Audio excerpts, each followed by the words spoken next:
सर्दी की ठिठुरती रात थी। हल्की हल्की बूंदाबांदी हो रही थी और सड़कें सुनसान थी। तभी एक तेज आवाज कानों को चीरती हुई आई, मम्मी जी, कल काम वाली बाई नहीं आएगी, तो आप कपड़े धो दीजिए। कंचन ने चाय की चुस्की लेते हुए कहा। गायत्री जी ने ठंड से सिकुड़ते हुए कहा, बहू, कितनी ठंड है। सर्दियों में ठंडे पानी में हाथ डालने का मन ही नहीं करता। देखो ना, तुम खुद भी रजाई में बैठी हुई हो और मुझसे आंगन में कपड़े धोने की बात कर रही हो। कंचन ने रूखे स्वर में कहा, अच्छा, मुझे तो जैसे ठंड ही नहीं लगती। जब मैं खाना बनाती हूँ तो क्या मुझे ठंड नहीं लगती? बड़ी आई नाजुक बनने वाली। मैं तो कहती हूँ अगले महीने से काम वाली को हटा दीजिए। आपको ही झाड़ू पोंछा कपड़े धोना सब करना पड़ेगा, वरना अपनी बेटी से साफ साफ कह दीजिए कि हमारे घर पर ना आया करे। गायत्री जी बोली, ठीक है बहू, पर देखो ना, कितनी ठंड है। सर्दियों में पानी में हाथ डालने का मन ही नहीं करता। देख लो, तुम खुद रजाई में घुसकर बैठी हो और मुझे रात की रसोई निपटाने की बात कर रही हो। कंचन बोली, अच्छा, मुझे तो जैसे पता ही नहीं। सच में लगता है इस बार ठंड पिछले साल का रिकॉर्ड ही तोड़ देगी। आप ऐसा कीजिए, रसोई में पोंछा भी रात में लगा दीजिए। बड़ी आई नाजुक बनने वाली। मैं खाना बनाती हूँ तो क्या मुझे ठंड नहीं लगती? गायत्री जी बोली, बहू, तुम अभी जवान हो। पर तुम ऐसा क्यों नहीं करती? खाना बनाने में मैं तुम्हारी मदद कर दूंगी, लेकिन काम वाली बाई को मत हटाओ। इतना कहते हुए उनकी आंखें भर आईं। कंचन बोली, अरे, अपना ये ड्रामा बंद कीजिए। आप जानती हैं ना कि अभिषेक घर में है, इसलिए आप ये सब नाटक कर रही हैं। याद रखिए, सुबह वो ऑफिस चले जाते हैं, उसके बाद घर में मैं ही रहती हूँ। तो जाइए, रसोई साफ कीजिए। तभी अभिषेक गर्म पानी लेकर वहां आ गया। अरे माँ, आप अभी तक सोई नहीं? गायत्री जी कुछ कह पाती उससे पहले ही कंचन बोल पड़ी, देखिए ना, ठंड में मेरे हाथ पांव कैसे ठिठुर गए हैं, और मम्मी जी कह रही हैं कि रसोई का बाकी काम वह निपटा लेंगी। ठीक है मम्मी जी, आप ही कर लीजिएगा, मुझे कोई दिक्कत नहीं है। गायत्री जी ये सुनकर चुपचाप रसोई में चली गई। अभिषेक बोला, मेरी माँ तो बहुत अच्छी है। दोनों पति पत्नी बातें कर ही रहे थे कि दरवाजे की घंटी बजी।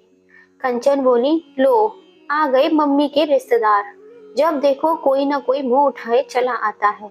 मैं पहले ही कह रही हूँ, मैं बाहर जाने वाली नहीं हूँ। प्रिय दोस्तों, कंचन का ससुराल रेलवे स्टेशन के पास ही था, इसलिए आते जाते ससुराल वाले, मायके वाले और जान पहचान वाले देर सवेर घर पर आ ही जाते थे, और इसके लिए कंचन हमेशा गायत्री जी को ही जिम्मेदार ठहराती थी। गायत्री जी का स्वभाव बहुत अच्छा था।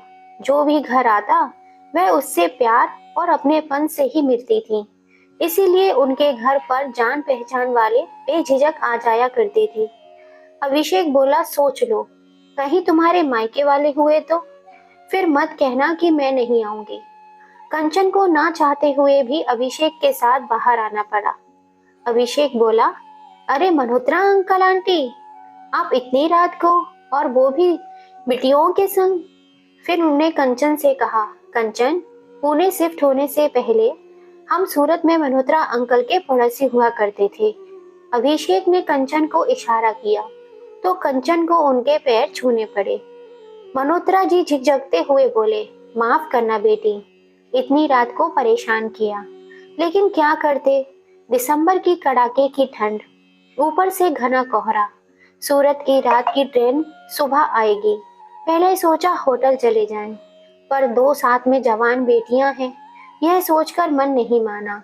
फिर तुम्हारी सास का ख्याल आ गया तो हम तुम्हारे घर चले आए। कंचन बोली, अब अंकल जी, मेरी सास को तो कुछ करना नहीं पड़ता, तो उन्हें क्या ही फर्क पड़ेगा।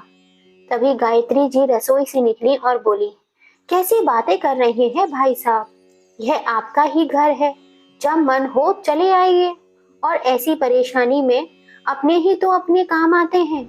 जवान बेटियों के साथ किसी अनजान होटल में रहना बिल्कुल भी सही नहीं है, क्यों बहू? कंचन बोली, हाँ हाँ, यह हमारा घर थोड़ी है, होटल ही तो है। लोग आते हैं, फ्री में खाते हैं और चले जाते हैं। अभिषेक ने कंचन का हाथ दबाया और हंसकर बोला, अरे अंकल जी, कंचन को तो मजाक करने की आदत है। आप लोग अंदर आइए। मल्होत्रा जी की पत्नी सावित्री जी से बोली, गायत्री बहन, खाना बनाने की कोई जरूरत नहीं है, वैसे भी भूख नहीं है, बस चाय से ही काम चल जाएगा। कंचन तपाक से बोली, पर दूध तो खत्म हो गया है, चाय कैसे बनेगी? गायत्री जी मुस्कुराकर बोली, अरे कोई बात नहीं बहू, घर में नींबू तो है, मैं पानी बना दूंगी, पर खाली पेट थोड़ी ना सोने दूंगी। बस 15 मिनट में हल्का फुल्का खाना बन ही जाएगा, तो कुछ खाकर आराम से ही सोना। अभिषेक उन लोगों को दूसरे कमरे में ले गया। कंचन ने गायत्री जी का हाथ पकड़ा और उन्हें खींचते हुए रसोई घर में ले गई। मम्मी जी, ये कोई आने का वक्त है क्या? जो देखो मुंह उठाए चले आते हैं, और अपनी ये भोली सूरत आप सिर्फ मेरे सामने बनाती हैं। आपको क्या लगता है मैं उन लोगों के लिए खाना बनाऊंगी? अरे खाना बनाई मेरी जूती। जब वो खुद ही कह रहे थे कि उन्हें भूख नहीं है, तो बेकार में जिद करने की क्या जरूरत थी? हम पर आपका बोझ क्या कम है जो आप दूसरों को भी बुला लेती हैं? गायत्री जी बोली, बहू ऐसा मत बोलो, वो लोग अपना समझकर इतनी रात को हमारे दरवाजे पर आए हैं। कोई भी किसी के घर यूं ही नहीं चला जाता, और घर आए मेहमान का यूं अनादर नहीं करना चाहिए। तुम ही सोचो, भला दिन भर से उन्हें भूख नहीं लगी होगी? कंचन बोली, बहुत दया आ रही है ना आपको उन पर। याद रखिए, कल एक टाइम का आपका खाना कट। अब मेरा मुंह क्या देख रही हैं? जल्दी जल्दी हाथ चलाइए और मेरी मदद कीजिए। जल्दी जल्दी खाना बनाया। सबको खिलाने के बाद कंचन गायत्री जी से बोली, बहुत ठंड लग रही थी ना आपको 2-4 बर्तन धोने में, अब लो इतने सारे बर्तन खुद धो। तभी मल्होत्रा जी की दोनों बेटियों को रसोई की तरफ आते देख कंचन तुरंत बोली, अरे मम्मी जी, आप इतनी ठंड में बर्तन क्यों धो रही हैं? लाइए, मैं धो देती हूँ। गायत्री जी हैरान होकर बोली, बहू क्या तुम सच कह रही हो? तभी मल्होत्रा जी की दोनों बेटियां रसोई में आईं और बोली, भाभी बर्तन हम धो देंगे, आप थक गई होंगी, जाकर आराम कर लीजिए। गायत्री जी अब समझ गईं। वह मना कर रही थी, पर उन दोनों ने जबरदस्ती उन्हें भेज दिया और सारे बर्तन धो दिए। जाते वक्त कंचन ने गायत्री जी का हाथ जोर से दबाया और फुसफुसाकर बोली, सुबह जल्दी उठकर सबके लिए चाय नाश्ते की तैयारी कर लेना। उनके सामने मुझे कहने का मौका मत देना, वरना आपकी इतनी बदनामी हो जाएगी कि घर से निकलना मुश्किल हो जाएगा। बड़ी आई मेहमान नवाजी करने वाली, चलिए अब जाइए यहाँ से। गायत्री जी ने सुबह सुबह नाश्ता बनाया। फिर सबके उठने से पहले ही कंचन रसोई में आ गई और बोली, अब आप जाइए, मैं आपको परोस दूंगी। नाश्ता करके वह लोग कंचन को ढेरों आशीर्वाद देकर वापस चले गए। उनका प्यार देखकर गायत्री जी को अपने पुराने दिन याद आने लगे। गायत्री जी के आस पड़ोस के लोग उनका बहुत मान सम्मान किया करते थे, क्योंकि उनका और उनके पति ओम प्रकाश बाबू का स्वभाव बहुत ही अच्छा था। एक शाम भी ऐसी नहीं होती थी कि उनके घर में मेहमान ना आए हों या वे किसी के घर ना गए हों। वक्त बीता। गायत्री जी और ओम प्रकाश बाबू के बेटे अभिषेक की शादी हो गई और कंचन बहू बनकर घर आ गई। 1 साल में तो बहुत अच्छे से बीता। फिर एक दिन अचानक ओम प्रकाश बाबू की मृत्यु हो गई। अभिषेक का ट्रांसफर पुणे हो गया और गायत्री जी बेटे बहू के साथ रहने चली आई। पर समय के साथ साथ बहू का व्यवहार ऐसा बदला मानो खुले आसमान में काले बादलों ने डेरा डाल दिया हो। कंचन को सास का लोगों से मिलना जुलना बिल्कुल भी पसंद नहीं था। उसे तो बस खुद से मतलब था। एक दिन अभिषेक ने कहा, कंचन तुम्हारे हाथ कितने रूखे हो गए हैं। बस फिर क्या था, उस दिन से बर्तन धोना तो दूर की बात है, कंचन पानी का कोई भी काम नहीं करती थी और सारे काम वह गायत्री जी से यह कहकर करवाती थी, आपका बेटा कहता है पानी का काम मत किया करो, तुम्हारे हाथ बहुत रूखे हो जाते हैं। एक रोज गायत्री जी ओम प्रकाश बाबू की तस्वीर देखकर रो रही थी और कह रही थी, यह आप मुझे कैसी स्थिति में छोड़कर चले गए। अरे बेटा बहू अगर अच्छे हों तो समय फिर भी कट जाता है, पर यहाँ तो मैं बिल्कुल अकेली पड़ गई हूँ। कहाँ मैं दिन रात लोगों से घिरी रहती थी और आज अपने ही घर में कैदी बनकर रह गई हूँ। शाम का वक्त हो रहा था। कंचन गायत्री जी के कमरे में आकर बोली, मम्मी जी, क्या ये रोना धोना लगाकर मानूसियत फैला रखी है? सांझ का समय हो गया है, दिया बाती कीजिए। अरे बुढ़ापे में भगवान का नाम लीजिए और घर के काम कीजिए, तो पापा जी की याद भी नहीं आएगी। अब तो यह रोज की बात हो गई थी। गायत्री जी पूरे दिन घर के काम करती और कंचन से ज्यादा बस खाना बनाने में उनकी मदद कर दिया करती थी। समय बीतता गया और अभिषेक का ट्रांसफर अपने शहर सूरत में हो गया। मम्मी जी, क्या सोच रही हैं? अरे जल्दी जल्दी हाथ चलाइए, उन्हें भी ऑफिस जाना है। अपने पुराने पड़ोसियों को खिलाकर भेज दिया तो क्या सोचा, घर का काम खत्म हो गया? मैं इनका टिफिन तैयार कर रही हूँ, तब तक आप उस कमरे की बेडशीट बदल दीजिए और कल के कपड़े धोकर बाहर डाल दीजिए। वक्त ऐसे ही गुजरता गया। एक रोज कंचन को उसके मायके से फोन आया। मैं परेशान थी। गायत्री जी बोली, बहू क्या बात है, तुम कुछ परेशान दिख रही हो। कंचन झुंझला कर बोली, आप तो रहने दीजिए, आप मेरी परेशानी क्या दूर करेंगी। गायत्री जी प्यार से बोली, बात क्या है, एक बार बताओ तो सही। कंचन बोली, मेरे पापा को एक हफ्ते के लिए ऑफिस के काम से सूरत जाना है। होटल तो ऑफिस वाले दे रहे हैं, पर खाने की परेशानी है। पापा को ब्लड प्रेशर की दिक्कत है और बाहर का तला भुना खाएंगे तो ब्लड प्रेशर बढ़ जाएगा। मम्मी भी पापा को लेकर बहुत परेशान है, लेकिन जाना भी जरूरी है। समझ में नहीं आ रहा क्या करें। गायत्री जी बोली, अरे इसमें परेशान होने वाली क्या बात है। याद है तुम्हें, कुछ महीने पहले मनोत्रा भाई साहब हमारे घर आए थे। तुम्हारे पापा के खाने की व्यवस्था तो वे लोग कर देंगे। कंचन आश्चर्य से बोली, वो जो देर रात आए थे?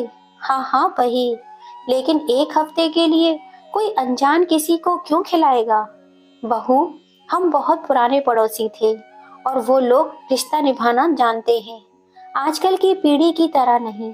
अगर सब नफा नुकसान देखेंगे तो रिश्ते कैसे निभाएंगे? और समधी जी अनजान कैसे हुए? वह तो घर के सदस्य ही है ना। मैं अभी मनोत्रा जी से बात करती हूँ। कंचन हैरानी से अपनी सास को देख रही थी। गायत्री जी ने मनोत्रा जी को फोन लगाया।